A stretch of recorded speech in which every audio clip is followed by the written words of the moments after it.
নিজের দুঃখের কথাও কাউকে বললেন না, সুখের কথাও কাউকে বললেন না।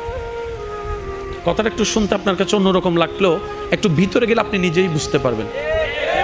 আপনি নিজের মনের দুঃখ কষ্ট সহ্য করতে না পেরে হালকা করার জন্য যাকে বলছেন, মনে রাখবেন আপনি তার কাছে কিন্তু কোনো না কোনোভাবে একটু ছোট হয়ে যাচ্ছেন। এমনও হতে পারে আপনার দুঃখের সে কথাগুলা আপনার সামনে অভিনয় করে যে আপনাকে বুঝ দিয়েছে, সে পিছনে আপনার সেই দুঃখের কথা নিয়ে হাসি ঠাট্টা করতেও দ্বিধাবোধ করে না, এমন অনেক মানুষ আছে। আপনি যাকে দুঃখের কথা বলে মনকে হালকা করার চেষ্টা করছেন, আপনার দুঃখের কথার সে দুঃখটা সে বুঝবে না, কারণ তার সাথে তো সেটা ঘটেনি। সেজন্য আপনাকে 3 মাস 4 মাস 3 বছর পরও হয়তো আঙ্গুল তুলে দেখাই দিতে পারে, সে কথাটার কথা দিয়ে খোঁটা দিতে পারে। কথা বলেন ঠিক কি না? দুঃখের কথাও মানুষকে বলে শান্তি নেই। এবার আপনি বলবেন ভাইয়া সুখের কথা কেন বলবো না?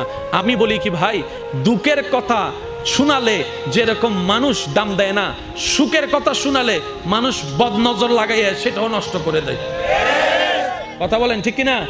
সেজন্য আমি বলার চেষ্টা করি, যখন বেশি দুঃখ হবে অন্তর বেশি ব্যথিত হবে, অন্তরে প্রচুর পরিমাণ কষ্ট হবে, কোনো প্রকার চিন্তা করা ছাড়া, কারোর সাথে আলাপ আলোচনা করা ছাড়া যাই নামাজটা বিছান, রবের দরবারে সিজদায় চলে যান। সুবহানাল্লাহ। চোখটা বন্ধ করেন, চোখের পানি ছাড়তে থাকেন, মন হালকা হতে থাকবে, সিজদায় রবকে বলতে থাকেন, যা বলার বলতে থাকেন, যেভাবে বলার বলতে থাকেন। মনে রাখবেন আপনার সেই মনের বেতার ভাষা হতে পারে আপনার রক্ত বুঝবে না, আপনার ভালোবাসার মানুষ বুঝবে না, আপনার প্রিয় মানুষ বুঝবে না, কিন্তু আপনি যেভাবেই বলেন না কেন আপনার প্রত্যেকটা শব্দ আপনার রব্বুল আলামিন বুঝবেই বুঝবে। সুবহানাল্লাহ। আপনি যখন ওনাকে দুঃখের কথা বলবেন, উনি আপনার দুঃখটাকে হালকা করে দিবে, সেই দুঃখের খবর প্রকাশ করে আপনাকে কখনো বেইজ্জত করবে না। আর আপনি যখন সুখের খবর পেয়ে রবের দরবারে সিজদায় চলে যাবেন, তখন আল্লাহ তাআলা খুশি হয়ে আপনার সুখটাকে আরো বাড়ায় দিবে। লা ইন শাকারতুম লা আযীদান্নাকুম আয়াতের উপর আমল হয়ে যাবে। আপনি শুকরিয়া করতে থাকবেন, সুখটাকে বাড়তে থাকবেন, সুখের কথা বলতে থাকবেন, রব্বুল আলামিন দেখে আপনার সুখও বাড়ায় দিবে, শান্তিও বাড়ায় দিবে। বলেন না সুবহানাল্লাহ। তো দুঃখ যখন বেশি সিজদায় মাথা লুটাইয়ে দেন, সুখ যখন বেশি সিজদা মাথায় লুটাই দেন। কারণ যার উপর ভরসা করি একসময় তারাই পিঠে ছুরি মারে, এরকম হাজার রেকর্ড পৃথিবীর মধ্যে আছে। কথা বলেন ঠিক কিনা?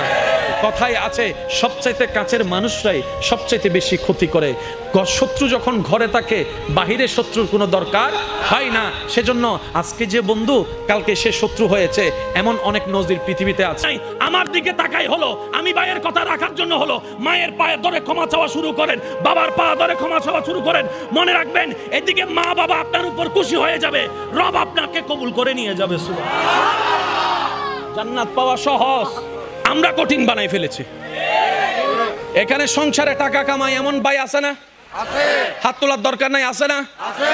যাদের মা আছে এমনও আছে না? আছে। বাবা আছে না?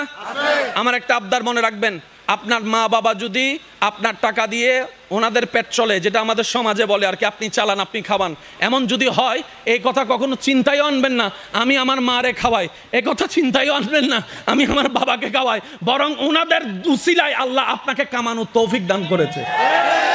মনে রাখ।